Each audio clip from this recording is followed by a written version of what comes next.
The best way to learn a language? Immersion, living where the language is spoken and using it every day. But if that's not in the cards for you this year, you can still learn a language the second best way, and that's with Babbel. Be a better you in 2024 with Babbel, the science-backed language learning app that actually works. Don't pay hundreds of dollars for private tutors or waste hours on apps that don't really help you speak the language. Babbel's quick 10-minute lessons are handcrafted by over 200 language experts to help you start speaking a new language in as little as 3 weeks. Babbel's designed by real people for real conversations.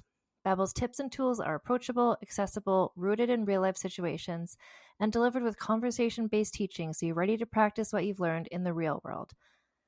For instance, I've been using Babbel's convenient courses to help me learn basic conversational skills in German while I'm getting ready for a little trip I'm planning. It's not a language I'd ever studied before, but I find the lessons really easy and kind of like hand-holding me through learning a completely new language to me. And it's reassuring to know that with the help of Babbel, I'll be able to greet people, order food, and ask for directions without having to consult language apps while I'm in Deutschland. I'm still learning. Studies from Yale, Michigan State University, and others continue to prove Babbel is better. One study found that using Babbel for 15 hours is equivalent to a full semester at college. Babbel has over 16 million subscriptions sold. Plus, all of Babbel's 14 award-winning language courses are backed by their 20-day money-back guarantee. Here's a special limited-time deal for our listeners. Right now, get up to 60% off your Babbel subscription, but only for our listeners at babbel.com/vulgar. Get up to 60% off at babbel.com/vulgar, spelled BABBEL.com/vulgar. Rules and restrictions may apply.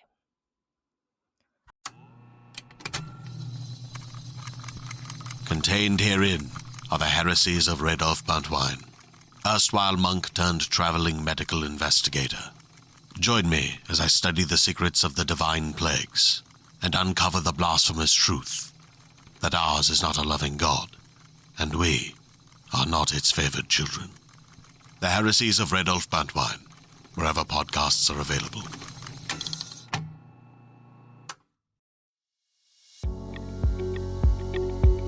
Hi everyone, before we get into today's episode, I wanted to let you know about a fundraiser that I'm doing all this month, the month of April 2023.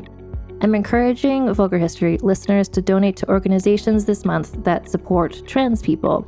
Trans rights are under attack right now in the United States and around the world. So far this year, hundreds of anti-trans bills have been proposed in the United States alone. This podcast and I stand with trans people. As we all know, there have been records of trans people throughout history, including in some of the earliest known cultures like ancient Mesopotamia, ancient Greece, and ancient Egypt. So if you go to vulgarhistory.com/donate, that's where you're going to find information about this fundraiser, which I'm calling Tits Out for Trans Rights. We're going to be raising money for the Trevor Project through donations, and then also raising funds for Point of Pride through a new merch design. If you choose to support a different trans-affirming organization this month, you can also be included in this fundraiser by just letting me know who you supported and how much you supported them with. And at the end of the month, we can have a grand total of how much the Tits Out Brigade was able to do. Also, everyone who donates during this fundraising month can choose to have a shout out on the podcast. So if you want, I can say your name, or I could not say your name, or if you want to say Fredigund or a pseudonym, that's cool too. You can, of course, also remain anonymous, but basically, that's what's going on this month. Head to vulgarhistory.com/donate to take part. Tits out for trans rights.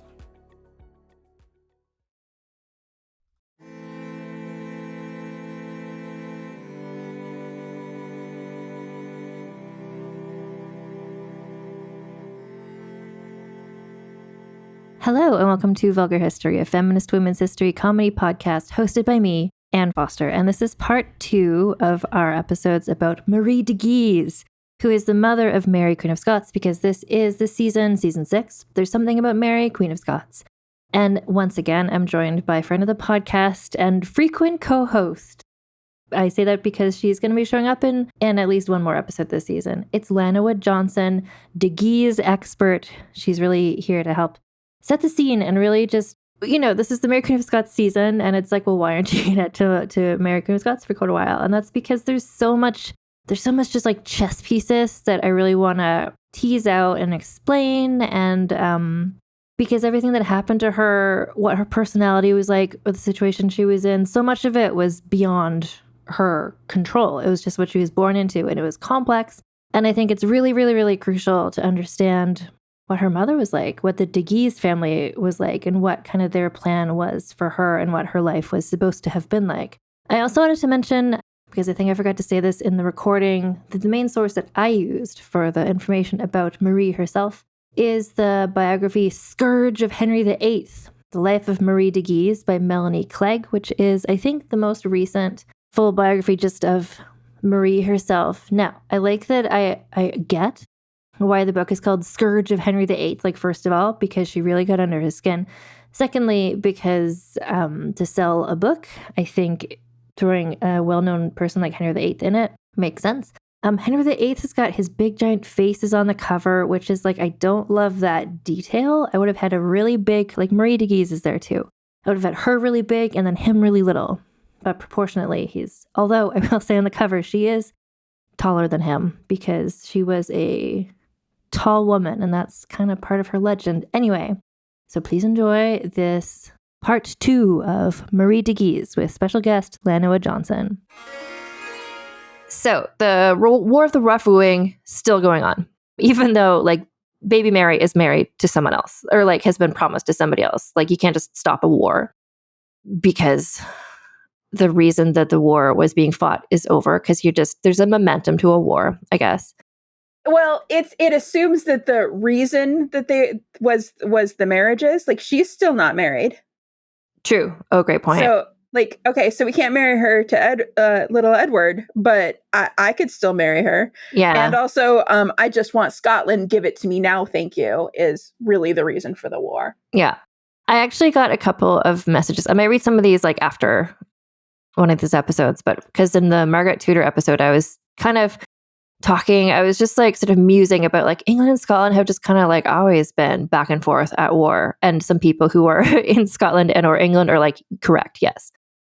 No, this was not a good friendship. So they share. Again, my great grandfather was Scottish, so I was raised of the belief, which is incorrect, that I am descended from Mary Queen of Scots. I am not. I am, however, descended from the MacAlpine clan, which is a very old, very important Scots-Irish clan, or what was an old, important Scotch-Irish clan back in the day, and now they're like a cadet branch of the Stuarts. But Scotland is a completely different group of like genetic descent than England. And even before the Romans came, even before the Anglos and Saxons came, like they were trade partners with the Vikings, but they were a very distinct group of people. And so it's not just that like they both want to own their own property. They're bad neighbors that don't like each other and have nothing to do with each other. Yeah. So it's what's fascinating. That's really interesting. I didn't know that, because that was one thing that kind of confused me, because it's like going back to like Ethelflaed and whatever, like there's all these different Anglo-Saxon kingdoms and eventually they all kind of came together. And I'm like, why didn't the Scotland part come together at that point? And now I understand why. Because even the Angles and the Saxons couldn't invade Scotland. No, Scotland. Yeah. It took James I to become King of England for Scotland to become any remote part of the United Kingdom. And still to this day, it is Scotland. It is not part of England. They're together, they make a new country. But Scotland, England, and Wales and Northern Ireland are separate countries within a combined, like they're separate entities within a combined government. It's whether they can get themselves separated from the government that England has put over them, not that they are part of England. And they are never say that. Scotland to this day, like, is still, there's movements to separate. Chances are getting a lot better to separate. They really are, because then they could join the EU. Yeah. So here's what, put that wall back up. So what Marie said. So eventually the English troops retreated. The Scottish side won.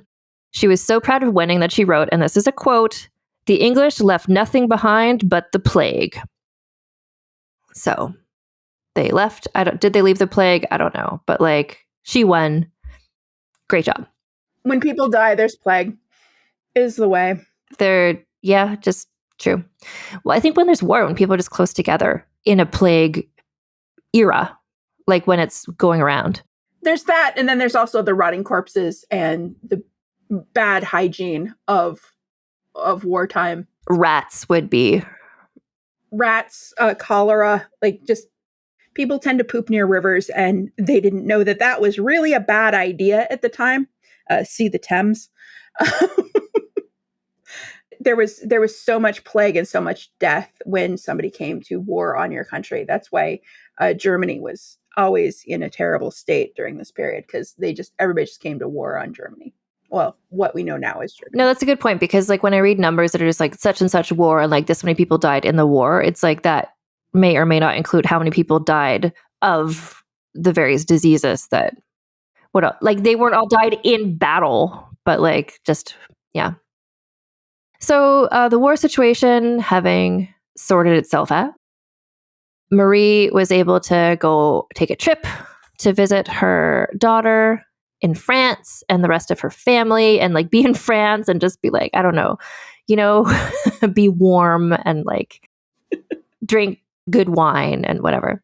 Buy new clothes. Yes. So she used her political skill and personal charm to like get some like espionage adjacent work done, because she wanted to learn like what's going on behind the scenes in France. And part of what was going on at this point was that some people had planned to poison her daughter, but the plot had been foiled. But she's just kind of like, okay, so like, France is going to France, and we're going to talk about Mary Queen of Scots and her childhood in a later episode. Well, people didn't like the de Guise, and for all that Mary was Mary Queen of Scots, that was like an extra title that she had. She was a de Guise pawn. True. And she was a very important de Guise pawn. True. Yeah. It was like nobody was sitting here going, she's Queen of Scotland. That's very key and important. It's like, no, she's Queen of Scotland. That's cool. She's a de Guise. That's first. Well, and it's like she's Queen of Scotland, but they're just kind of like, but who really cares about Scotland? Like, technically. Like, it's big. Yeah. But they're all a pain in the ass. Because that's what we are. Lana and I can both say that, having descended from Scottish people. Yes. And then she headed on this like little business trip to go visit the King of England. And if you're like, Henry VIII? No. Henry VIII is dead by now. So now the King of England is Edward, who is the boy king, Henry VIII's son. And so they had like a little meeting between the two of them. And apparently Elizabeth was there as well, who was a cool young teen at this point. And apparently the other English women for this meeting, they put on like French style outfits to sort of like be respectful or whatever to make Marie feel at home. But Elizabeth was like, I only wear English designers. And she wore English style clothes. So on brand. Little cameo appearance from Elizabeth, who will be discussed at length later on this season. Anyway, so the regent, Hamilton, who was the guy who liked England. We talked about him before. She tried to usurp him before and she was unsuccessful. Well, luckily for him, he died. And she was like, guess who's the new regent? Me. So she named herself the regent. And I don't know if it's because like the war had gone well, like the asshole lords let this happen. So good. So she was now like, do you have any context for like how she managed to become regent?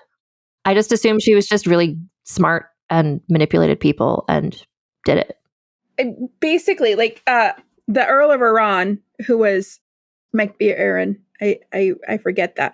Every once in a while I know Scots, and every once in a while it just escapes me. But James Hamilton, like he was unpopular after the rough wooing. And there weren't a lot of options like to do that. So and she got enough influence, she got enough people on her side that she was able to become a regent in her own right. I love this for her. Because she's just like, she is such a capable person. It seems like she's good at the job, but we'll see how that goes. So she started giving jobs to French people or French sympathizing Scottish people. She was giving them important jobs and basically turning Scotland into like mini France was what she said about doing. Mini de Guise France. Mini de Guise France. She wasn't just giving it. She wasn't just giving it to any French dude. She was giving it to people that were in her family's party. Definitely. And within her family's influence. And so her brothers, the de Guise brothers, who are now, she was the eldest, but like everyone's adult. She and her sibling group, they're all adults now. And her own brothers, I wrote, had important jobs back in France. But as you explained, like they're cardinals, they're bishops, they're like, yeah. Yeah, they're very, very, very important jobs back in France. Yeah. There's two we talk about the most, and that's Francis the Duc de Guise, who is the dad of Margot's boyfriend, and then Charles Cardinal of Lorraine, whose real big accomplishment is that he never had any children. Like he genuinely was a cardinal. There's the other cardinal. He's okay. He did have a kid. And then there's the three uncles, which I call the babysitters, and they'll come back after all of the childhood in France stuff. Yeah, so she was turning Scotland into de Guise mini France, which I picture as like a Disney World, where it's like there's the part of a theme park where it's like, and this is the miniature Canada part, this is the miniature Germany part. She's just like, this is miniature de Guise France. Anyway, so she was consulting with her brothers and her uncles, like, getting political advice and whatever. And the Scottish people were not super into this mini France situation. Again, unlike England, they'd never been invaded by France. They had never had all of their nobility turned into French people, and they weren't really fond of it.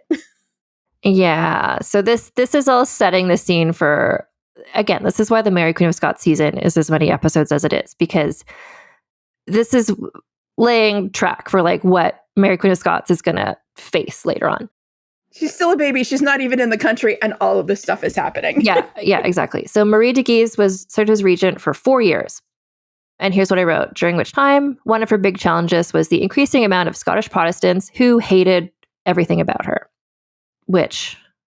That's the John Knox problem. So again, John Knox has now gone fully Calvinist and started it, like, in fact, taking it maybe to a new extreme, which is impressive if you know much about Calvinism.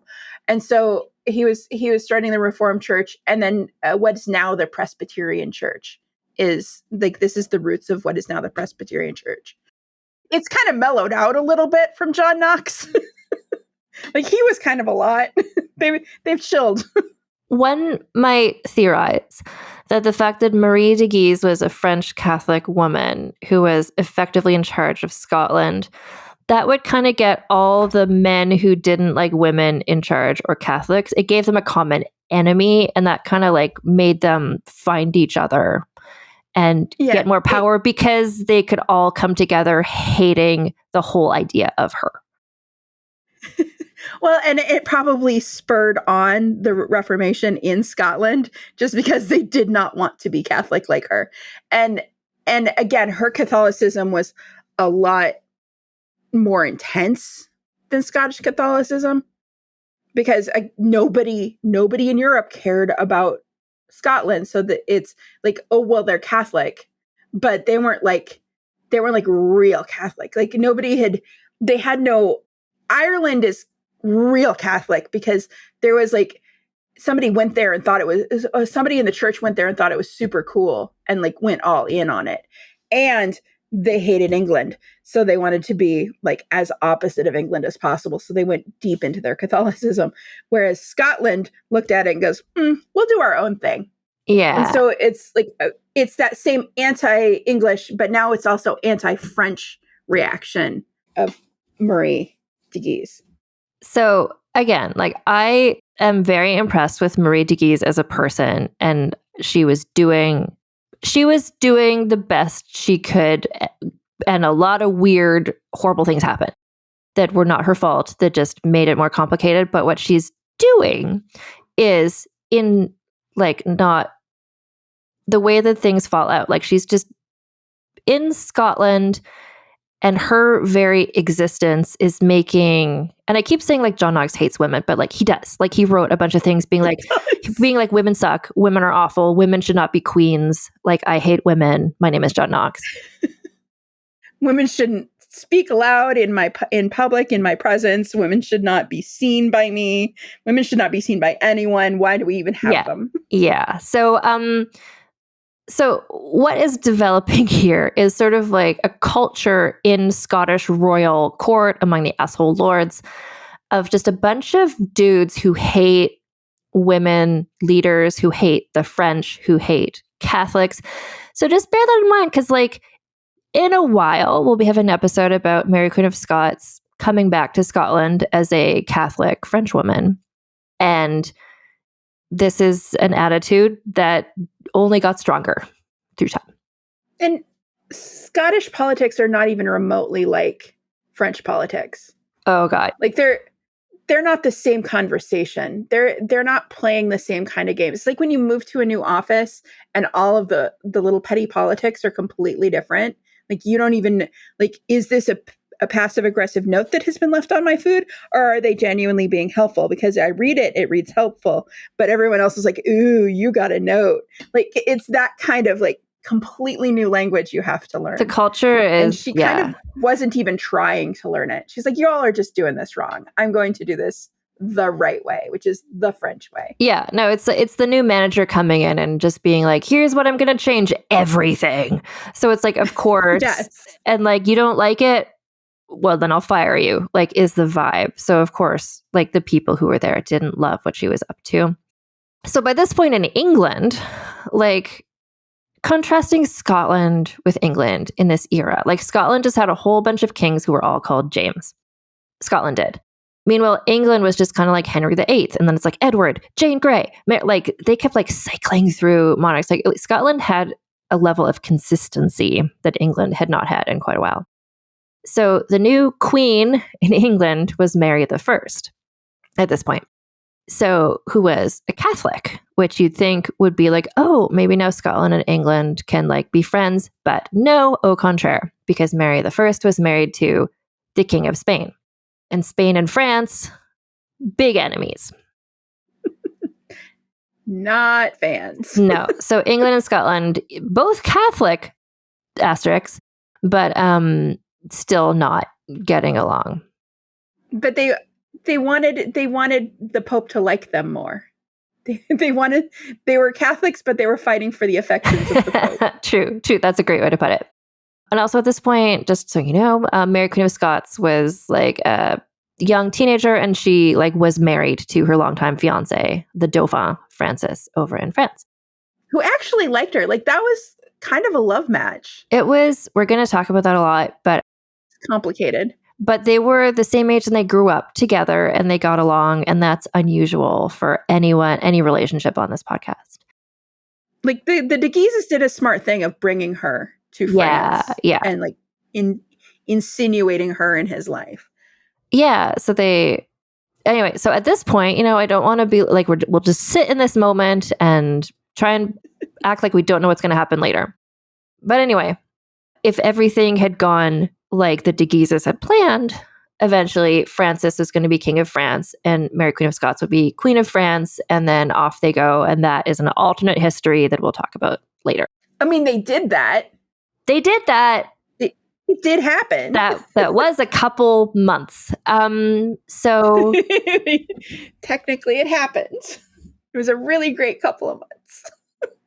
So what happens next is, so I just said like Mary is the queen in England, but Spain, et cetera, et cetera. And then Mary died. Like she was very briefly queen.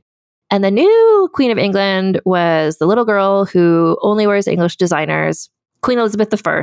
And she made England Protestant again. So... But Protestant in a very different way than Scotland was being Protestant. Like that's very important to note. It's not like there was like, oh, well, we're both Protestant, let's get along. It's like, no, you're Protestant in the wrong way. No, exactly. Like Queen Elizabeth I is Protestant in the way her father was, where it's like, it's basically Catholic, but not the Pope. And Scotland at this point, like the Presbyterian emerging church was just kind of like Puritan, like we hate women, like we always wear black. Yeah. We don't do fancy colors. We don't do this talking and being happy thing. No, like we hate music, we hate dancing, we hate nice things. Like that was their vibe at that time. Like all love to current modern day Protestant or Presbyterians. But that was not what the vibe was then. Like they were that Reformed church was not just it wasn't just bad for the Catholics. It was bad for Scottish culture.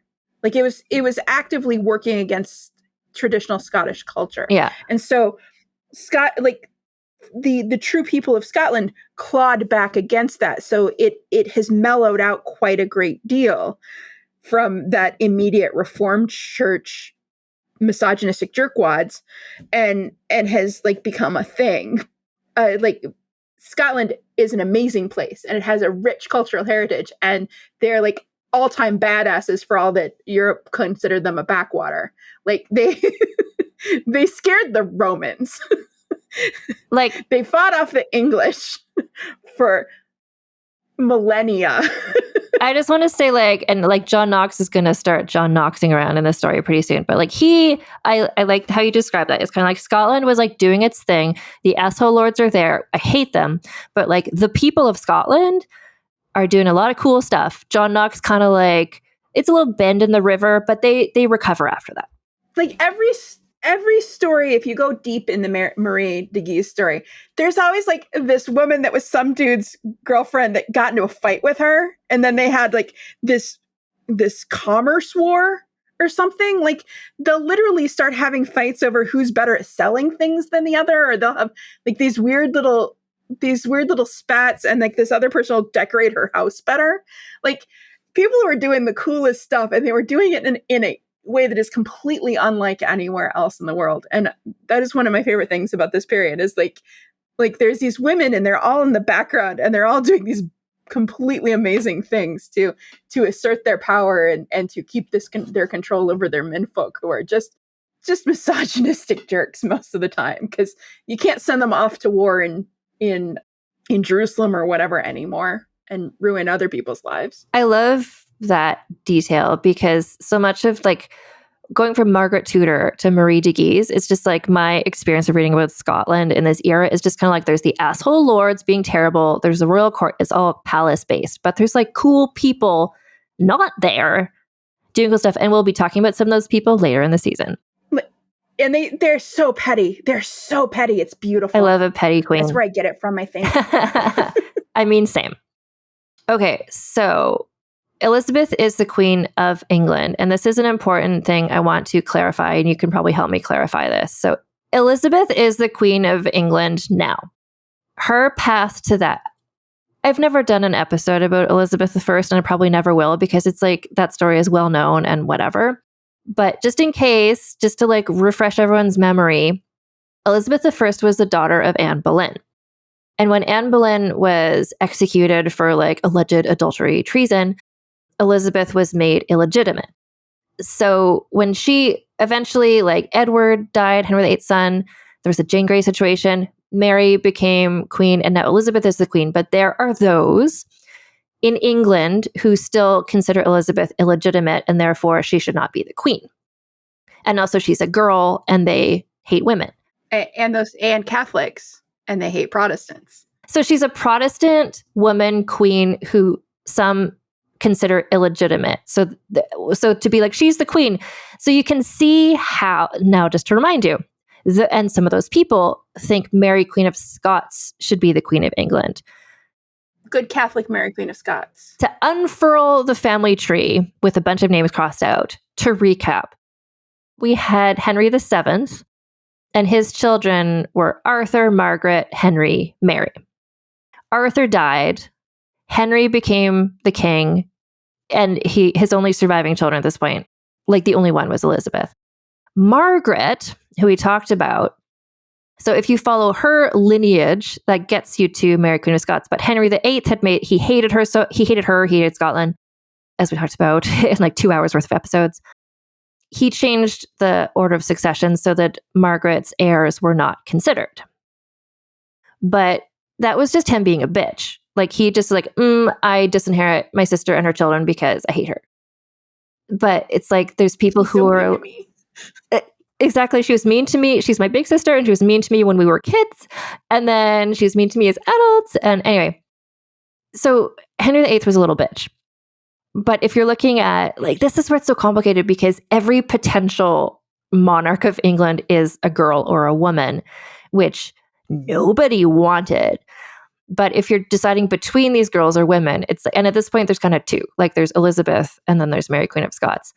And it's like, well, Mary Queen of Scots is like, there's nothing about her is illegitimate. Like we know her exact lineage. She's the daughter of the King of Scots. She's a granddaughter of Margaret Tudor, who is the daughter of the King of England. Like, and she's technically they could have gone back to the Grey girls if they really, really wanted to. Well, and that was the whole Jane Grey season, right? Because they were just like, we need who's going to be the monarch of England, and it's like, oh my god, at the bottom of every family tree, it's like, okay, we've got Jane Grey, we've got Catherine Grey, we've got Mary Grey, we've got like what Anne Stanley, like it's girls, it's just all girls, like no, except for Ferdinando, but you know, then he was killed, and he's Spanish, then no. So. Exactly. So it's just like it's only girl options. So you're like, okay, it has to be a girl. And then there's the people who support Elizabeth because she is Protestant and because she was the daughter of Henry VIII and she was declared Queen of England. So she's got like that. Mary Queen of Scots. She was in England, which helped. She was in England, which definitely helped. And she also like she had the support of powerful families who liked her for various reasons. Mary Queen of Scots was definitely a lot of people in England thought she should be the queen instead. So Catholic people, a lot of powerful Catholic people, because the de Guises were like, this is our chance. Let's do this. No, exactly. So Marie, they started using their Catholic influence. Yeah. So Marie and the de Guise male relatives, her brothers, the uncles, like they're all just like, great. Like, how can we make Mary like this little teenage girl in France? How can we have her become the Queen of England? Because then their plan, and as I understand it, I could be wrong, was that they could turn like England, Scotland, and France into one like mega country ruled by the de Guises. Yeah. Well, I mean, the de Guises were... Francis was really young, even though they were married and they were king and queen. Francis was really young. So these de Guises, these uncles that we're talking about, were the regents of France at the time. Yeah, right. So because during this, oh my God, so much happens in the story. So what had happened in France was that the King of France died because he got, as I like to call it, a splinter in his eye. It's so chaotic. He was jousting and the jousting thing went through his eye and then he died. Why kings aren't allowed to joust. Well, exactly. Henry VIII jousted and he got that like brain injury. Anyway, kings, after this, I think they do mostly stop jousting. Anyway, while this has happened, so Mary, Queen of Scots, is a little teenage girl over in France with her like best friend / husband, Francis. Francis is now the King of France, her little sickly husband, which means Mary, Queen of Scots was Queen of France at this point. So the de Guises are like, great, like our little Mary, Queen of Scots, is now Queen of France. Like if we can make her be Queen of England, then England and France will become all one thing. And just imagine if that had happened. That's like a chaotic board game, role-playing game. Mary Queen of Scots is my ultimate sliding glass door. And I've given you this theory so many times. Please, no, but tell the people. We'll talk about that more. We'll talk about that later, because I do want you to explain the theory to everybody. I think that is absolutely a Catherine de Medici. Like Catherine de Medici. Okay, yeah. Because Catherine de Medici. So we will get into the ultimate sliding doors moment. But here again, if we're sitting with this, imagining we're those people living at this time, and we're not people now who know what happened, this was a potential idea. Like the de Guises were like, holy shit, this is amazing. Like Elizabeth, especially when she started out as queen, like she had so many enemies. Like it really was precarious how like Mary the First had been queen for just a couple of years and then she died. Jane Grey had just like blipped in and out, where it's like it seemed really possible that Elizabeth could be taken out, like could be removed. So they're just like, and Mary Queen of Scots had such claim to the throne. She's not queen. Anyway. Well, and Edward had died of a sickness, and like nobody had liked Catherine of Aragon, nobody had liked Anne Boleyn. Like Elizabeth was, if she hadn't been as impressive of a human being as she was, this would have happened. No, exactly. Exactly. She had, which again, like, and I don't see myself ever doing an episode about Elizabeth, but this period of Elizabeth's life is really interesting. And you're right. It's because if Elizabeth had had the personality of Catherine Grey, like this would have happened, but she did not. Honestly, if she'd married Dudley, Yeah. if she'd actually married Dudley, this entire story would be different. Yeah, exactly. So, but again, no, because she would have lost so fast. The Dudleys are ding dongs. We know this. Oh my gosh, they are. So again, like if we put ourselves in the heads of Marie de Guise, the de Guise family, they're just like, this is incredible. Like obviously Mary Queen of Scots can become Queen of England. And so they started getting, this is a moment that they do in Reign, Lana, just so you know. Mary Queen of Scots. So she had an official coat of arms. And so they got her, like they included England's coat of arms in her coat of arms. So it was sort of like casually being like, oh yeah, I consider myself Queen of England.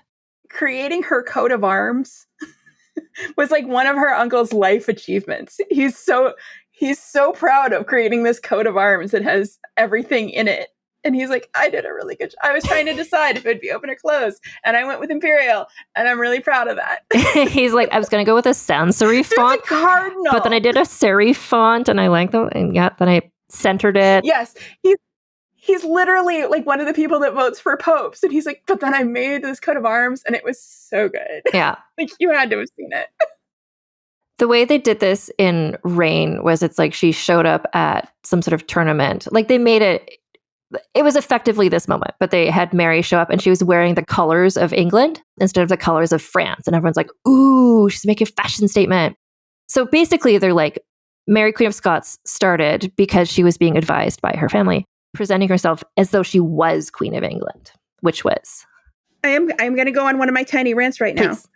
Please. The impression that Mary Queen of Scots was a poor little victim and that she was being used and abused and manipulated when she was literally a de Guise. And like Marie, a French woman, won the regency with her child not even in the country. Like these are scary manipulative people that like will play the game to the nth degree. And Mary learned at the same feet of Antoinette with all those uncles around. Yes, they were manipulating her to their own devices, but they were also prepping her to be the person they needed her to be. And so she was not this sad little poor little girl that was like, oh, woe is me, everything's real hard. She's like, no, I'm gonna be Queen of England. I am gonna do this. So let's go big or go home. Yeah. And she wasn't this weak little thing. She was a de Guise. And here's the thing. No. And she was raised with that mentality, which is very different than what she would have been raised with in Scotland. Absolutely. So I want to say that it's a combine of like nature versus nurture. Like she genetically has the de Guise, in her DNA. But then the nurture is like, and she was also raised by the de Guises. So she's like, there's no option that she wouldn't have been. Yeah. Like she was genuinely raised by Antoinette herself. And like Antoinette raised Marie and we see what Marie is like. So like, yeah.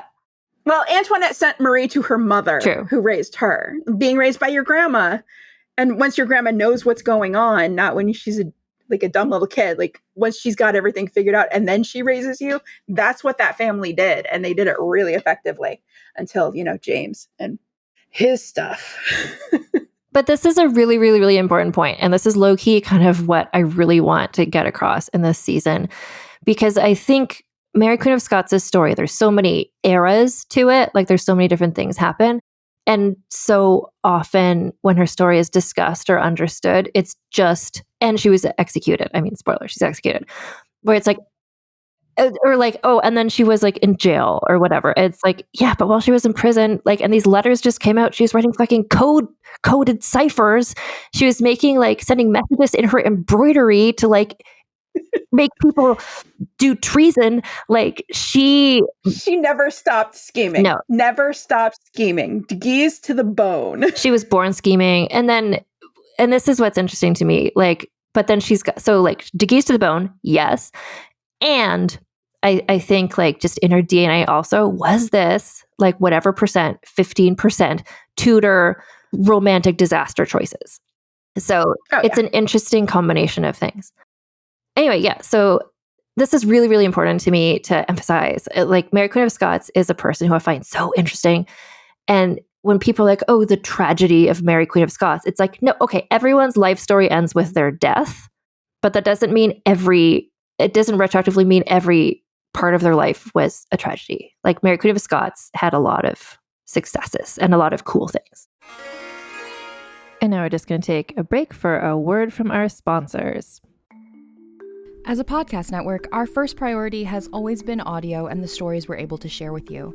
But at Realm, we also sell some pretty cool merch, and organizing that was made both possible and easy with Shopify. When you think about successful businesses like Aloe or Allbirds or Skims, an often overlooked secret is the business behind the business that makes selling and, for shoppers, buying simple. For millions of businesses, that business is Shopify. That's because nobody does selling better than Shopify. It's the home of the #1 checkout on the planet. And the not-so-secret secret that's definitely worth talking about is that Shop Pay boosts conversions up to 50%. That's more happy customers and way more sales going. If you're hoping to grow your business, your commerce platform better be ready to sell wherever your customers are scrolling or strolling, on the web, in your store, in their feed, and everywhere in between. Businesses that sell more, sell on Shopify. Upgrade your business and get the same checkout we use with Shopify. Sign up for your $1 per month trial period at shopify.com/realm, all lowercase. Go to shopify.com/realm to upgrade your selling today. Shopify.com/realm.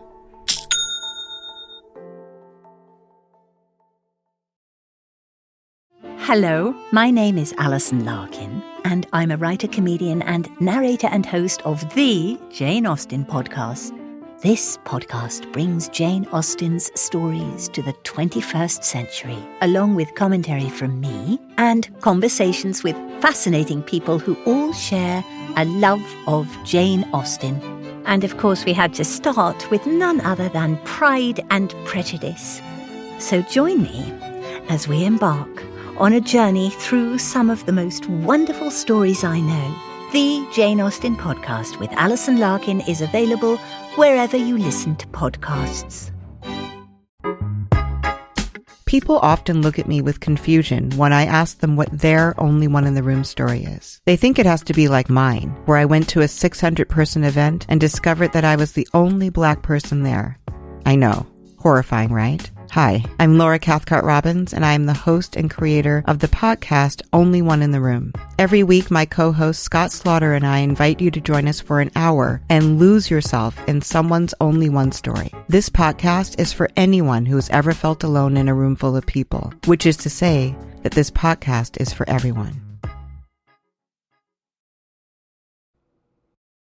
And we're back. She spent a lot of time locked up in castles. That doesn't mean she spent a lot of time being a prisoner. Really important clarification. Like, she was very, very different. Like she was not a willing prisoner that just kind of went along with whatever was going on. This is not a woman that just sat around willingly. When we get to it's going to be a whole episode about her time imprisoned, but she was de Guising her ass off. Which one? No, exactly. She was, because the Scottish also basically imprisoned her. She spent some time in prison. Yeah. Okay. So what's happening now in this story is, we've got the coat of arms debut. Mary Queen of Scots is just not even low key, high key, just being walking around being yeah, I consider myself the Queen of England. Do you want to go to war for me? Great, thanks. Elizabeth is again, so precarious in England, but she was also smart and she got it. And she was just these fucking de Guises. I need to, because the de Guises were very much running Mary's kind of publicity campaign? Yeah, publicity campaign. Exactly. So she's those are the people I need to stop.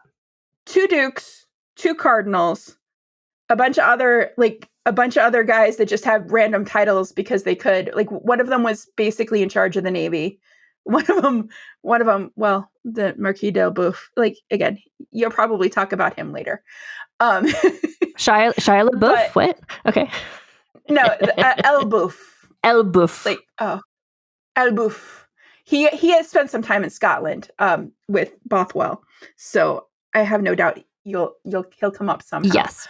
But like they're not popular even in France. Enemies are easy to find. Here's the thing. So like it's not I hope everyone is getting understanding from our conversation. Like it's not as obvious as like Scotland versus England versus France. There's factions within factions within factions. So what the situation is right now, Elizabeth is the Queen of England. The de Guises are running this like PR campaign, like sending Mary Queen of Scots around like Zendaya, just like wearing outfits that make a statement. Anyway, Elizabeth in England is just like, she's like, okay, like how can I, like, yes, this is happening, but that's happening in France. Like the island, like the British Isles. She's like, okay, well, she sees, like she has spies everywhere, Elizabeth. Everyone has spies everywhere. And so she knows that the Scottish Protestants don't like Marie de Guise. So she starts secretly supporting them. Elizabeth does. So it's kind of like Marie de Guise versus Elizabeth. And John Knox is like, I hate you. I hate you as much as I hate her, but I'll take the help. Yeah. John Knox is just like, you're a queen and a woman, and that's inherently, breaks my brain. The concept, like, I hate you, you're a woman, but... And your Protestantism is wrong. Your Protestantism is wrong, and I will fix you later. But he's like, but for now, I'll take your help so I can later squash you. Yeah. Yes. Yeah, and so this is when, like, great, thank you for bringing up John Knox, because this is at the point at which John Knox oversees a huge revolt against Marie de Guise. He turns against her. Anyways, but he had so many supporters by now, John Knox, so she, like, I don't know, she put on her, like, special armor, her special painted spear or whatever, or she learned her lesson to not look so obvious and show up at battles. Anyway, so she was outnumbered. Her team was outnumbered, and so she had to retreat. This is, I summarize here because I'm not a fan. I can't read battle history. My brain shuts off. Same. I hate that part of history so much. So here's what I wrote, and you can like step in, please. So at this point, some of Marie's allies switched sides, and then Edinburgh fell to the Protestants. Things were getting worse and worse, so she got France to send over more troops to help her out, and her team had a big victory in Fife. No, she asked France to send over more troops. Yeah. To help her. And she had her brothers, and it was her brother's job to bring more troops in. And they were totally going to get around to it. Totally. These are the younger brothers. These are the ding-dongs. They're so ding-dongs. And they're like, yeah, we're getting those troops together for you, sis. We'll be there in a minute. But her side actually did, her side in Scotland was the one that brought the victory to Fife. Okay. Not her ding-dongs. Not the ding-dongs. Okay. And then here's another quote from Marie de Guise, who said, this is iconic. Where is now John Knox's God? My God is stronger than his, even in Fife. So I love this. Like, where is your God now, John Knox? My God's here. Yeah. Yeah. Such petty. So, but then Elizabeth sent more troops from England, and then so it's just like, again, it's just like war, and it's like a Catholic Protestant thing, but it's also like a Scotland England thing. Like again, like but her brother showed up as right after the peace had been negotiated. Oh, so useless. Yeah. So there was. So there's peace. So there's a treaty, which wound up. This is what I wrote. Elizabeth agreed to meet the Protestant leaders to work out a treaty. So, like at this point, the de Guises are not on top. And the treaty that Elizabeth worked out with a Protestant, with like John Knox, was saying basically we're going to expel all French people from Scotland.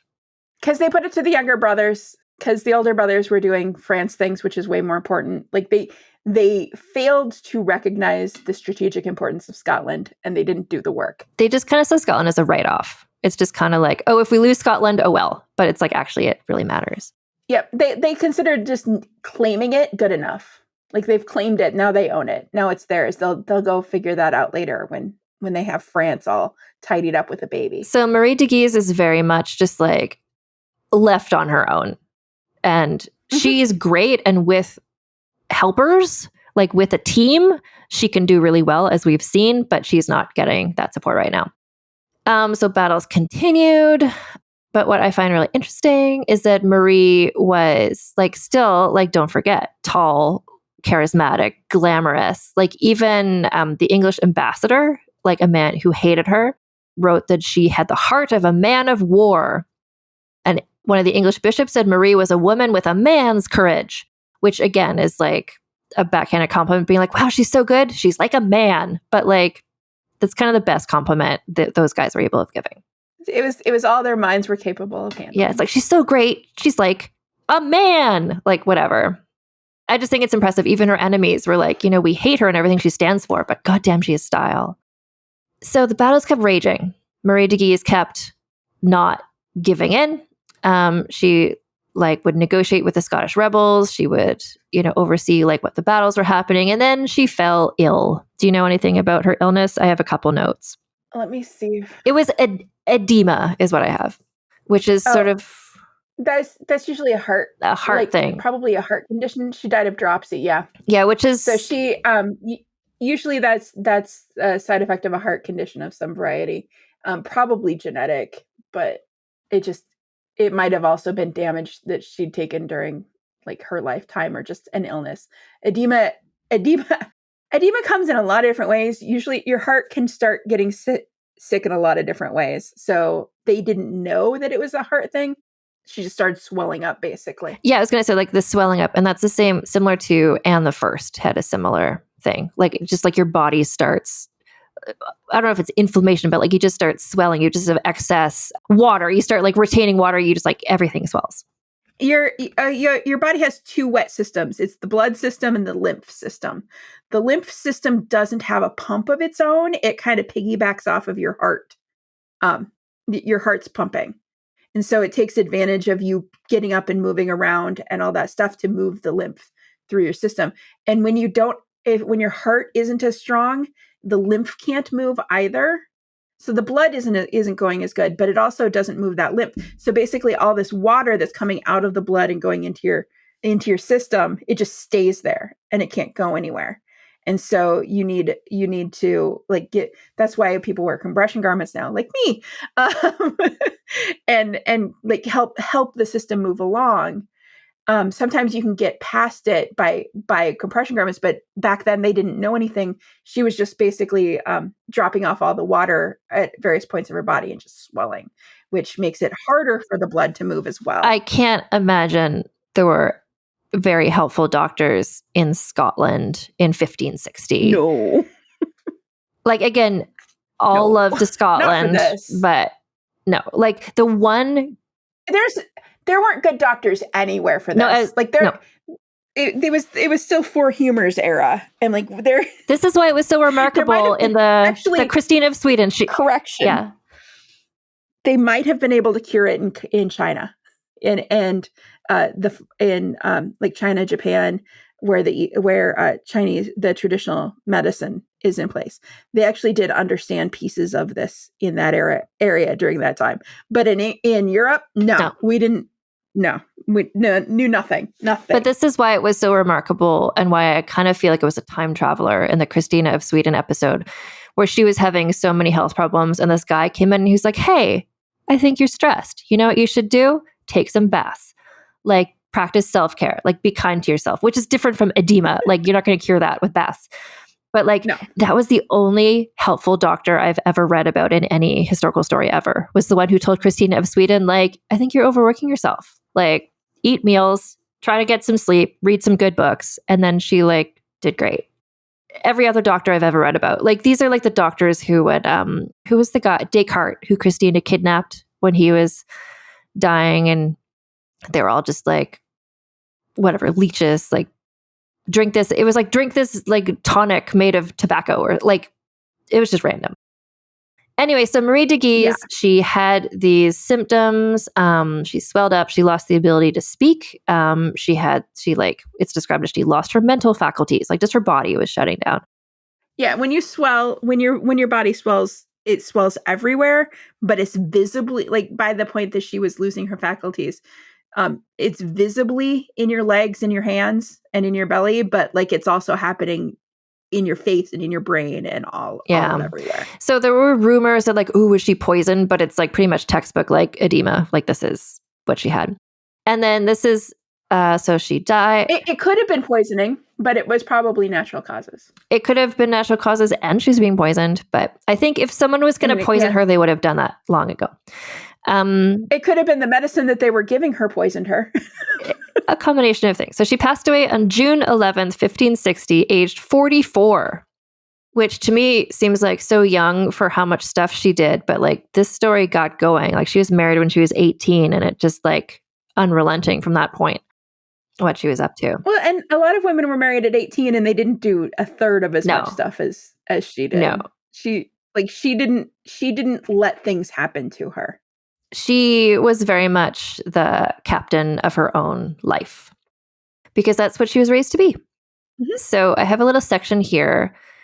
So after she died and it was chaos, right? Like John Knox, religious chaos, absolutely. Elizabeth, spies, just like war, just like, anyway, she died in the middle of all of this. So her body had to be carried out secretly in the middle of the night because her enemies probably would have wanted to like rip her body apart or whatever. And her body was shipped to France, which is where she wanted to be buried. Like she had for years and years, like been fought hard for the concept of Scotland, but she didn't like it. She wouldn't have wanted to be buried there. So in France, that would have been a step too far. No, it's like, she's like, yeah, I'm doing all this for Scotland, but really I'm doing this for France. And really I'm doing this for the de Guises is what she was doing. So her body was like smuggled over to France, where a massive marble tomb was erected along with a bronze statue of her looking, I assume, tall and glamorous. But then like everyone who was ever buried before the French Revolution, this was all smashed during the French Revolution when they just did a lot of graveyard smashing. So her body itself wound up with her sister Renee, who was a nun. And so she was buried in Reims at the convent of St. Pierre. So again, just a real Catholic end. So after she died, this kind of coincided / correlated with the sort of the end, the new era of this religious battle going on. So this is when the Treaty of Edinburgh was signed, there was a lot of stuff in it. Like, again, I don't like reading about treaties in general, but part of what the Treaty of Edinburgh said was it left the power of the Scottish government in the hands of effectively John Knox. So James V, oh my God, there's so many James, but that's her husband, her dead husband. So James V, I'd said he had a lot of illegitimate children. And one of his illegitimate children, I'm sure all of them, was also called James. Because what this story needs is more people in it called James. So the head of the government of Scotland was James V's illegitimate son, also James. And so he was named head of government in Scotland for as long as Mary was in France. Because, don't forget about Mary Queen of Scots. So she's in France still. She is the Queen of France at this point, married to Francis, the King of France. And we'll talk about what happens to her. Not planning to ever come back. No one expected her to be there. Like what they'd set up was that James is the head of government in Scotland, and they just assumed this would happen. This would just continue on for quite a while. Did it be a tributary state of France? And it would just like pay taxes every once in a while. Exactly. That was everyone's plan and understanding. So Mary, Queen of Scots, was married to the French king. And they were planning, everyone was assuming that she and he would stay married for years and years and years and have lots of children. Have tons of children. Yeah. So here's what I wrote. Marie de Guise played hard with the hands she was dealt. She emerged as one of the most powerful and influential queens of Renaissance Europe. Like she was married to the king for just a couple years, but then like serving as regent and stuff. Like she was there during this era, this weird, not weird, but just like unprecedented era where because of random fate, there was a bunch of really powerful women rulers in all over the place. Because Marie was doing this in Scotland, like in France, Catherine de Medici we'll talk about, But you have like even Elizabeth in England, like there's just all these women rulers, which again makes people like John Knox just be like, oh no, the woke agenda, like women rulers. Totally. It was exactly that. It's just like suddenly women were in charge of all these places because there was no one else in the family tree. There was no men anywhere because all the boys were dying.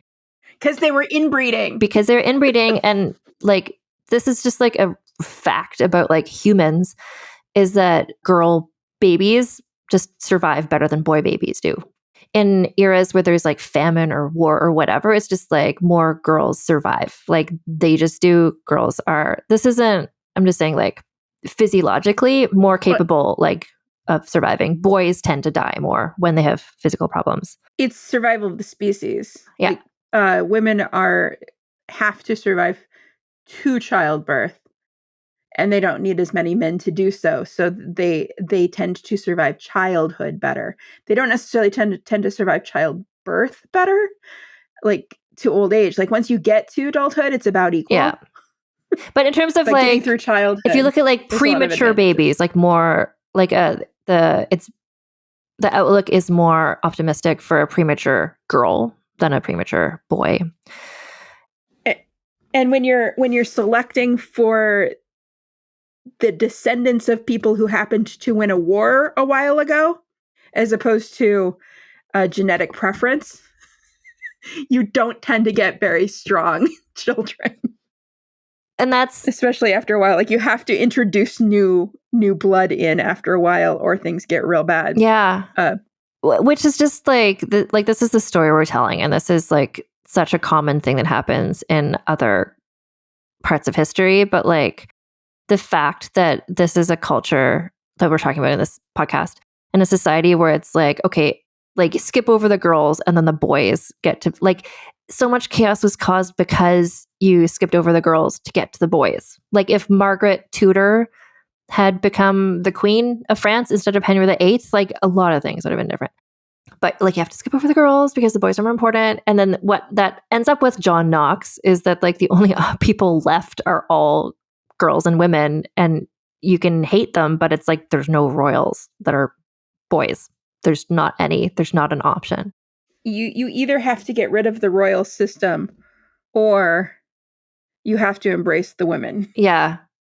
But it's inherently patriarchal nonsense. Like he chose to get rid of the royal system, which fine. Like I don't disagree with that. I disagree with him. I disagree with the way he did it, but choosing to go for he wasn't even that democratic. Like if he'd even been slightly democratically electing people, but it was just people on his side that he wanted to be in charge. No, it's the same thing as like Napoleon or whatever, where it's just like, we're going to get rid of the king. Or Oliver Cromwell. It's like, no, there's a new job. It's basically the king, but it's not called the king, and it's me. And the person who gets the job after me will be my oldest son, but it's totally not a monarchy, you guys. Like, but Scotland was never very good at kings. Kings of Scotland was kind of a blip in and of itself. Really? Like, yes. So it's a clan system. It's people getting together and making choices together. And the lairds,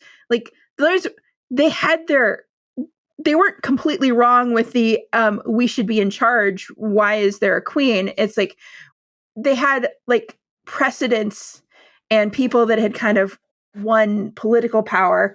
And the Bruces, when they started to go to war against England during what's that Mel Gibson movie? The Braveheart. With Braveheart, yes. Robert the Bruce, that was the first king of Scotland. And the Bruces, like that was a clan who had gained predominance as a military clan. And they did a very good job of fighting the English and like rallying the troops and managing for war. And so that was where the kings came from, the Stuarts and marriage. Like they just didn't let it go, which is not dissimilar to what Julius Caesar did in Rome. Like, I'm just really good at war and I'm going to just take charge and keep it, even though he didn't have kids. But there is that mentality there, that period of having a king is kind of very reactionary to that period of fighting England more actively. Mm-hmm. as opposed to like this armistice of we hate you, you hate us, we'll fight every now and then. It was like more of a dedicated war period. And that's when they had a king. And that's when it kind of started going funky. And they're like, let's go back to being clans that worked together and negotiated. But that is a fragmented government system. Like that's a lot more politics, a lot more negotiation, a lot more getting people on your side to agree to things. And that is not great when this big, powerful country with one leader that tells them what to do is ready to come commit genocide on you. Well, and that's the thing about like the other countries who they were like, that is effective when the people who you're at war with are other clans. But when suddenly this huge other, it's like you need to have a king because that's how it works now. And then when it's your king that comes and tries to commit genocide on you, things get real complicated. But that's the story for another day. Lana, it's time to score Marie de Guise. I will mention though, well, I don't know, this could be part of her significant score, but like, so she's the mother of Mary Queen of Scots. Mary Queen of Scots is the mother of James I/6 of England. And then through him in a very convoluted way, like Marie de Guise is the ancestor of every modern royal now in various convoluted ways. Okay, so scandaliciousness, which just to recap for you, like what context of scandaliciousness are we looking at? It's like how, not so much like do we today look at somebody's actions and be like, oh my God, how shocking. But it's like, how were the people of that era? How did they see her? And and I think what you're thinking is what I'm thinking, which is like, well, which people? Exactly. It's like, whose point system are we going with? Are we going France's point system, or are we like, even with France, she was a little bit scandalicious in that she was pretty and smart. Yeah. But also she was a de Guise, and that was just like, okay, that's why you marry into that family. If you want a pretty smart lady, that's what you get. That's what you get. Like you're aligning yourselves with that group of people. So like being a de Guise is like a scandalicious bonus point to begin with, but then she brings all of her French stuff to Scotland, and then the scandal just goes through the roof. Well, and that's the thing. Like, so it's not like often, or not often, but sometimes on this podcast, the scandaliciousness is like, oh, this woman, she like Lola Montes. It's like, oh, okay, she like was a burlesque dancer and she maybe murdered some people, or where it's like, okay, that's scandalous. But like in the context of Marie de Guise's life, like a less scandalicious version of her would have maybe been more, I don't know, like there's no version of her raised by the family she was raised by that would have been subservient and quiet. But so she was she was scandalous to Scotland. Scotland thought was normal. Yeah, like her whole thing was so scandalous and so abnormal to people like John Knox that they like created an entire religion based on hating her. Created a whole basic incel movement. Yeah. In a period where that was not a thing. No, because she was such a powerful, smart woman. So, and that was what people, like, she was not, there was never anything about like, oh, she had an affair or whatever. She just like, because she's so Catholic, but she like married this person, had a child with him, married this person, had a child with him. Like she never did anything that was like scandalous in those sorts of ways, but just like being the person she was in the place that she was inherently scandalous. So I'm going to say, yeah, it's complicated, but in the context of this podcast where scandaliciousness is more often she had an affair or like whatever, I'm going to give her like a 6. What do you think? I will go with that because like she was scandalous in the context of her era, but she was not a scandalous human being. Not whatsoever. Other than showing up to war with her fancy outfits. Which was more just kind of like a bad idea. And getting into cat fights with people's mistresses. Exactly, but that I feel like that's like the least. But he wasn't the mistress. She wasn't the mistress. Like she didn't even take another husband after her second. Are you talking about Janet Stewart? Or someone else? Possibly. There's someone who I'm talking. There were so many of them. It was amazing. There were a lot of them, yes. Like one of them was like literally a lady that ran an inn. We're going to be talking about some like non-royal Scottish women later this season. Okay. Good. Because they're amazing. Okay, and I so love them. scheminess. Okay, that's a 10. she gets a 5 for being a De Guise. So everything on top of that, like, yes, it's a 10. It's a 10. Like, I think anyone who like usurps anything, like Any foreign woman who usurps local control without her main pawn in place is like queen of the schemies. everything.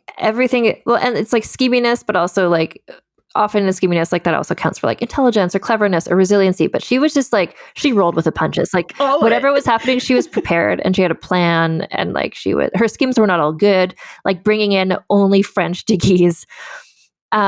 Politicians like did not expecting her brothers to show up on time for anything.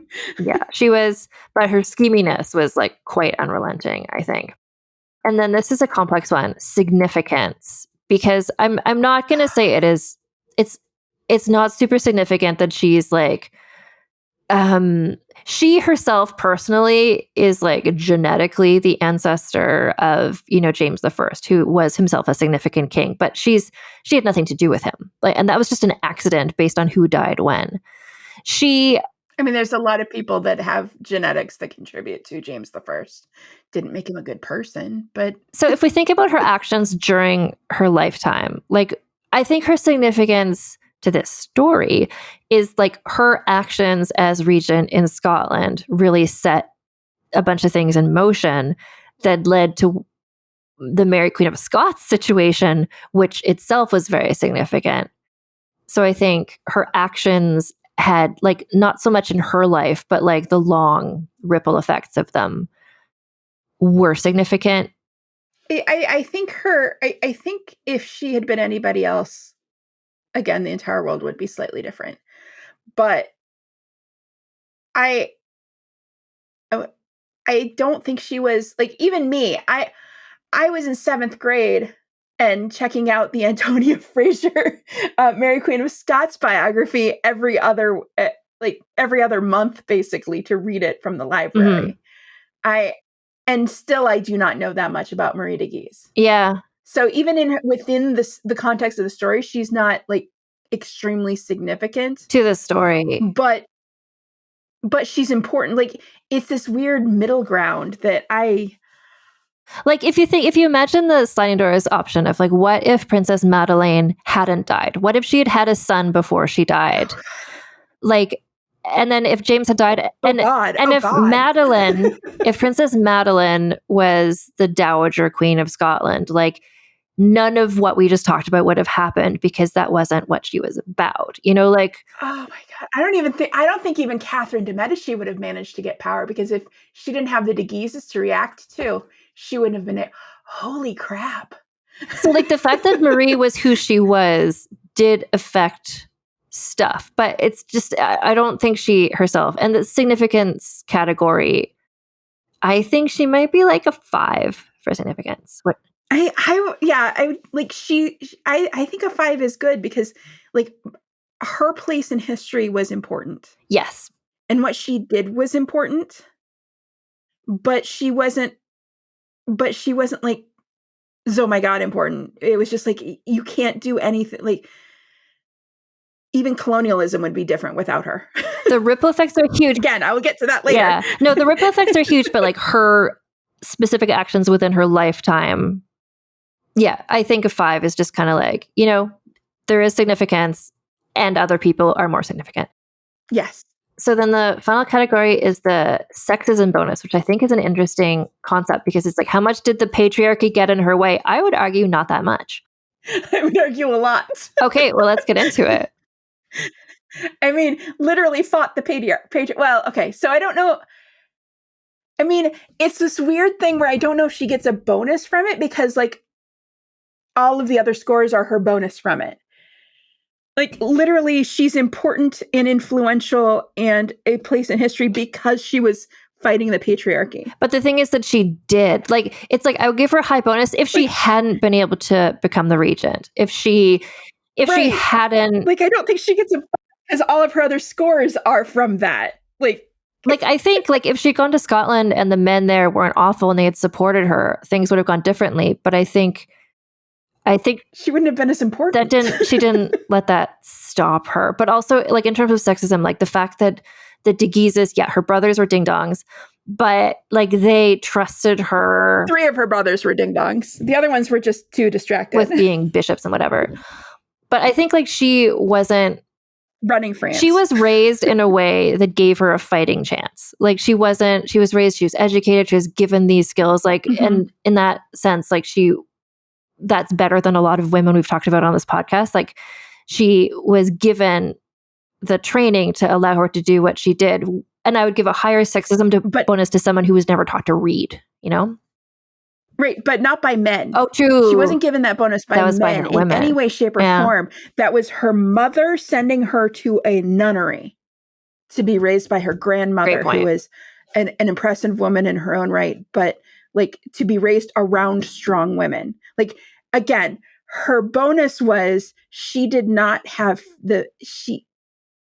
her whole story was this strong woman raised by strong women reacting to men. So I don't think she like necessarily needs a sexism bonus, but I just want to point out that it's very hard to subtract her from sexism and subtract any part of her story from men just deciding that women weren't valuable or important, because like if she hadn't fought as much as she had, Mary wouldn't be as important. Yeah, even Elizabeth wouldn't have had, like, without Margaret and Marie, Elizabeth wouldn't have had as much of evidence to show that women can do this. It's true. And like John Knox wouldn't have been able to, I love describing it as an incel movement.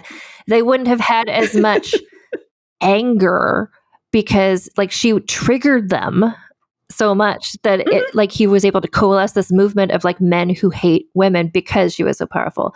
I'm going to give her a 5. Like a 5 is just sort of like, it's there. She worked around it, but it didn't. And it's like this is too big of a sliding doors moment to consider. But like, if she hadn't had to fight the patriarchy her whole life, like what could she have done? I don't know. Maybe she would have just learned watercolor painting. Like, I don't know. Like Scotland would have been well managed.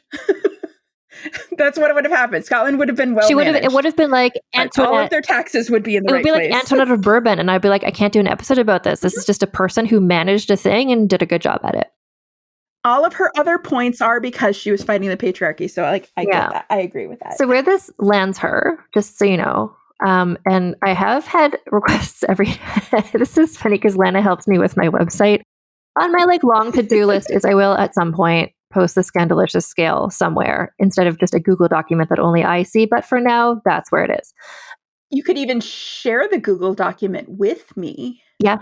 And I could figure out a way to make it easier for you. But I think it would be nice to have it posted and then you could like click on the links to get to the podcast episodes. But this, you know what? We're both busy and maybe one day we'll do that. But I will be less busy soon. I will help. Okay. But where she lands. So this is a 26. And what I want to say is 26 is kind of like a very common score a lot of people get, which is interesting because people get there with different high scores in different categories. I'll tell you some other people who are at 26. Margaret of Anjou is a 26. Anne Askew is a 26. Ethelfled, Queen of the Mercians, is a 26. Frances Howard is a 26. Like it's... Well, I mean... Well, Frances Howard is like, her score is like entirely scandaliciousness and it's like 0 significance. So it's a different balance of things. But this is where she lands, Marie de Guise. And I think that, I don't know. I mean, she beat Cece. Cece's score is low.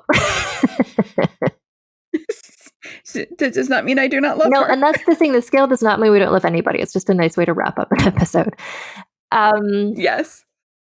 I'm also glad that you're in charge of the score this time and not me, because it's fun. It's fun just saying things. Just saying things and I do all the adding. But yeah, was there anybody who you would, I don't think so, but maybe there's someone I've forgotten. Was there anyone in the story who you think was a good friend to her, who supported her, who would be worthy of the Lady Jane Seymour Memorial Award for Outstanding Supporting Performance? Only Margaret. I mean, literally. Yeah. Her mother-in-law. And Margaret already has her own score. So. Yeah, I don't. And this is, Marie de Guise had a bonus point for good mother-in-law. I mean, I'll give it to Antoinette, but because Antoinette deserves awards of some variety. I can give it to Antoinette, but I feel like her family was supportive of her in a way. Okay, did you watch Game of Thrones? I have read the books. Okay, so I was forced to watch the end of it. So it drives me bananas how often things remind me of Game of Thrones, but it's like a good cultural touchstone a lot of people know. And it's what I'm thinking of. He did a good job of stealing from English history, which makes it every easy time for I come you. across something, I'm like, oh, that's where George R. R. Martin got from. Anyway, do you remember? You do know that it is a fantasy retelling of the War of the Roses, Yes, right? Yes. But so okay, good. You know the character played by, well, if you read the book, so Marjorie, the character who's brought in, she's the daughter. She's played on the TV show by Natalie Dormer, and her grandmother is played by Dame Diana Rigg.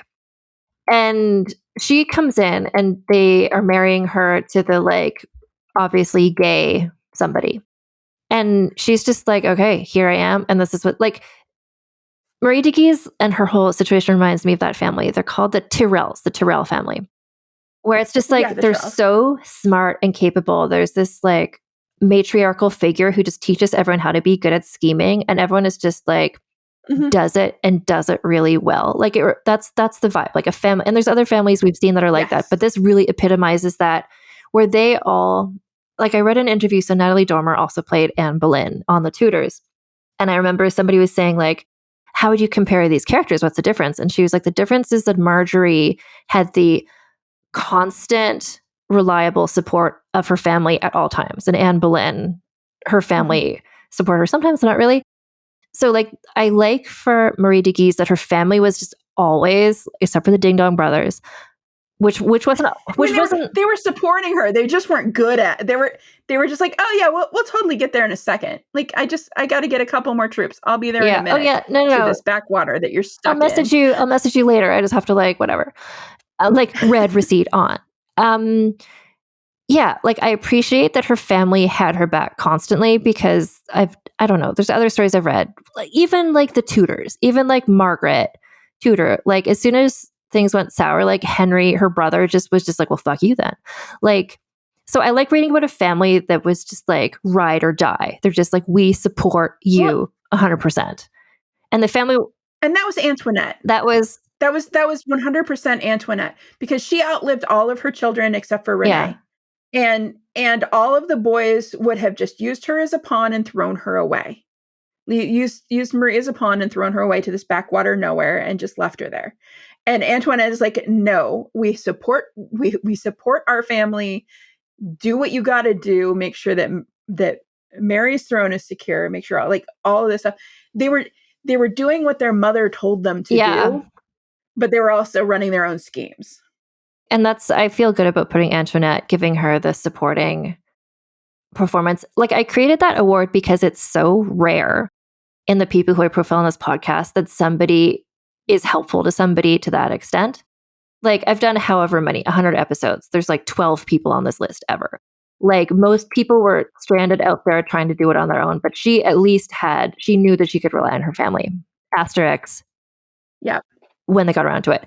But yeah, so Antoinette de Bourbon definitely set up a situation in which Marie de Guise did as well as anyone could have in the situation. And if there had been better healthcare, maybe things would have turned out differently if she lived another 10 or 20 years. Yeah. And yeah, that's another one of those, who knows what would have happened. Yeah. Thank you, Lana. Can you remind everybody how they can find you online and or support you financially? I am Lana Wood Johnson, and mostly I am available online at lanawoodjohnson.com. Technically, I do still have a Twitter, and technically, I do still have an Instagram, but they're not really active right now. I'm figuring some stuff out. But if you're interested in my weird takes on history, you can read my 2 young adult novels that are young adult contemporary romances that have a strange, I'm sorry, as one of my reviewers once said, an unnecessary amount of history in them for a young adult contemporary romance. You're sneaking it in there. You're like vegetables and a Jessica Seinfeld recipe. Yeah. Yes. I mean, Anne and I are in fact friends because my first book, technically you started it, originally started out as a Return of Martin Guerre retelling. And when I heard, before that book was even published, I was just like, someone has written a Return of Martin Guerre retelling as a YA novel. And I was just like, I need to befriend this person because... A cute mistaken identity rom-com / Return of Martin Guerre retelling. And then my other book, Speak for Yourself, is a queer, nerdy love letter to Cyrano de Bergerac and his feats of strength with his army buddies as a academic decathlon team, as a faux academic decathlon team, because I wanted to make my own competition. And I just want to point out also that the main characters in both of your books are on the asexual spectrum, right? Yes. Yeah. And there's the first two characters. The first book is a text transcript between two very nerdy teenagers, and she goes on not necessarily voluntary questioning streak to identify herself as demisexual on the page. And the boy that is desperately in love with her is on the page bisexual with aromantic inclinations. Well, a gray romantic inclinations. And in my second book, there is non-binary, pan, and gay bisexual rap. So very queer. No, I wanted to mention that especially because asexual representation is not always...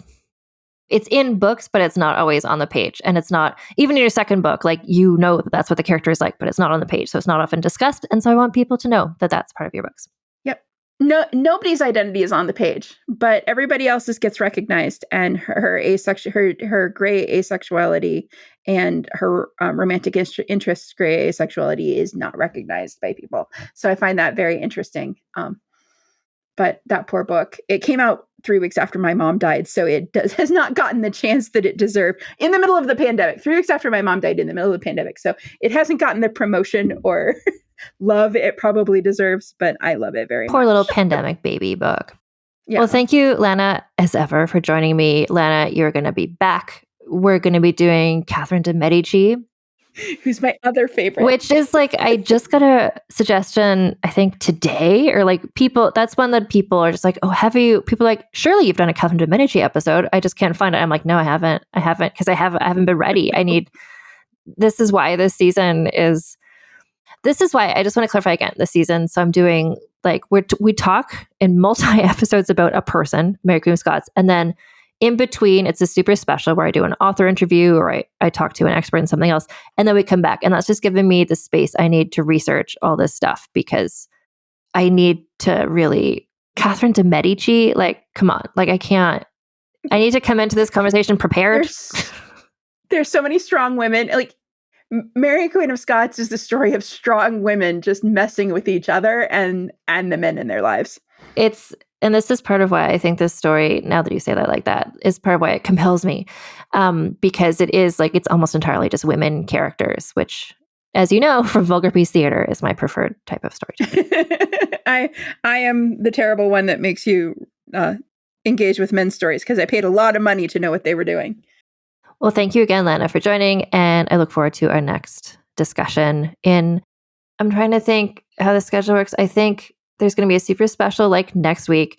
And then I think after that, it is Catherine de Medici. So you'll be back again soon. Thank you for having me. And so just a few closing remarks. So I'm going to keep explaining just so you know what to expect coming up this season, which is that just to keep us going with a regular weekly episode, but also giving me enough time to record the interviews I need to and to do the research I need to do. Between each kind of major Mary Queen of Scots person, we're going to take, the next week is going to be a super special.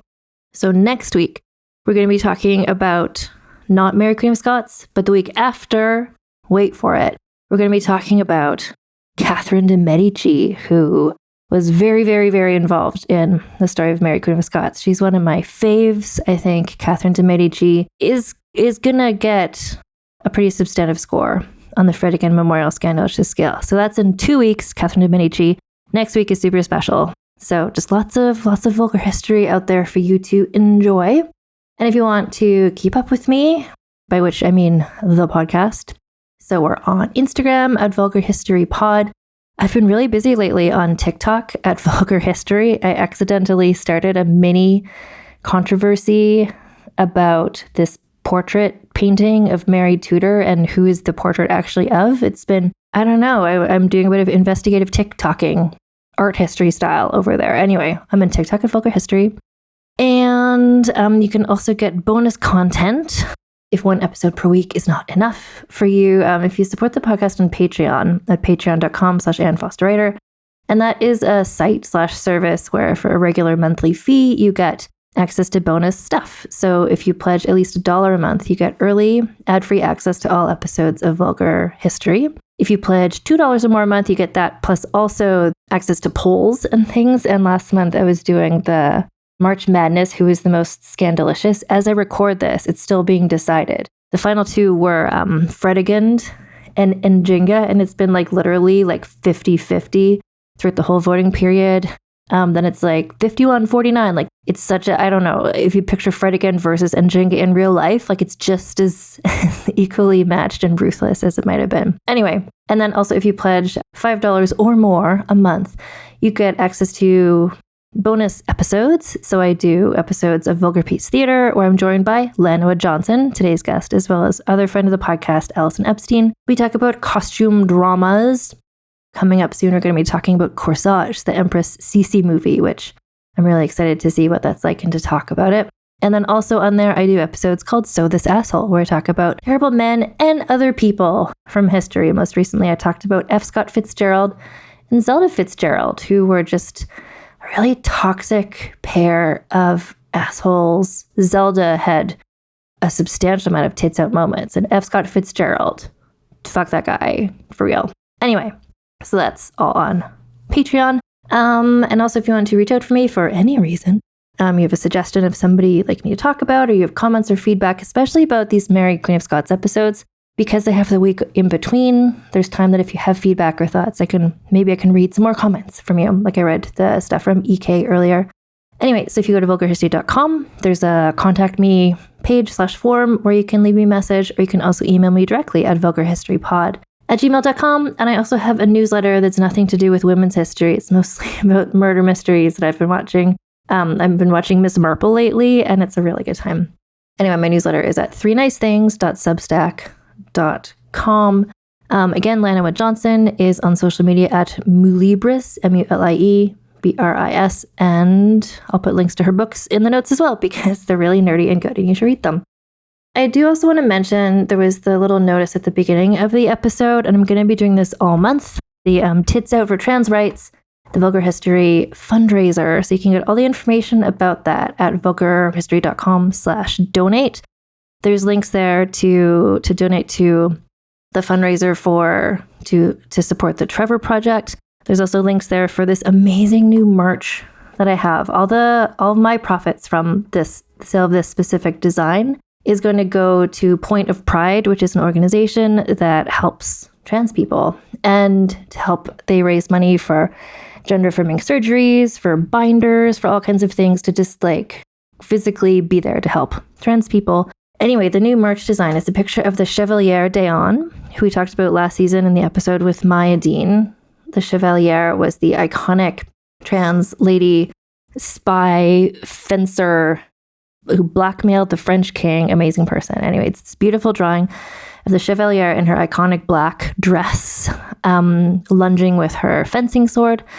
And it says, "We have always been here." And the artwork is amazing and beautiful. And I'm so happy how it came together. I worked with an artist named Jan Jupitter, who is a non-binary artist from the Netherlands. And it was so much fun working with him on this project. And you should, if you want to see, if you love the artwork, I mean, obviously, if you purchase the sticker, the mug, the t-shirt, the cropped hoodie, whatever, those you'll be helping raise money for Point of Pride. But also if you want to support Jan Jupitter themselves, their website is Jan Jupitter Illustraties. And I'll put a link to that in the show notes as well. So again, next week, super special. Week after, Catherine de Medici. And until then, keep your pants on and your tits out. Until next time. Vulgar History is hosted, written, and researched by Anne Foster and edited by Christina Lumagi.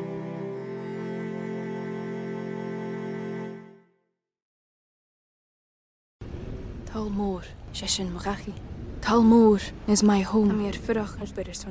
My family have worked the land for generations. My gran says the island does not belong to us, but we belong to the island. And we must be ready, for a great evil is coming, and death follows with it. Listen and subscribe to the latest season of Undertow, The Harrowing, a Storyglass production presented by Realm, available wherever you get your podcasts. With your long-forgotten name, we call upon you. We call upon you. In the words of the unspeakable language, we call upon you. We call upon you. By the spilt blood of the wicked, who walk upon this world, sprouting the words of false idols, we call upon you. We call upon you. On the land of the dead harvest, that which brings the earth itself into your service, Yamal, we call upon you. We call upon you. We call upon you. We call upon you. Yamal calls upon you. The Sprouting, a Call of Cthulhu actual play podcast by Blighthouse Studio. Find us on your podcatcher of choice. I'm Brennan Storr. I'm Paul Bestall. We're the Ghost Story Guys. And every 2 weeks, we explore first-person stories of encounters with the paranormal from all around the world. Then we have some fun reacting to those stories. We like to say our goal is to scare the hell out of you, then make you laugh. Belief in the paranormal is not required. All you need is a love of great storytelling and curiosity about the world around you. Subscribe to the Ghost Story Guys now on your favorite podcatcher to hear episodes like High Strangeness in Chicago, The Mystery of Missing Time, and The Haunting of Vietnam, along with dozens of others. We've talked about mythical bridges, doppelgangers, haunted seaside towns, and so much more. Remember that story about the guy who was trapped inside a dream and something was hunting him? That was upsetting. Yes it was. Want us to help ruin your sleep? Come find the Ghost Story Guys on Apple Podcasts, Spotify, and everywhere else fine podcasts live, or at ghoststoryguys.com.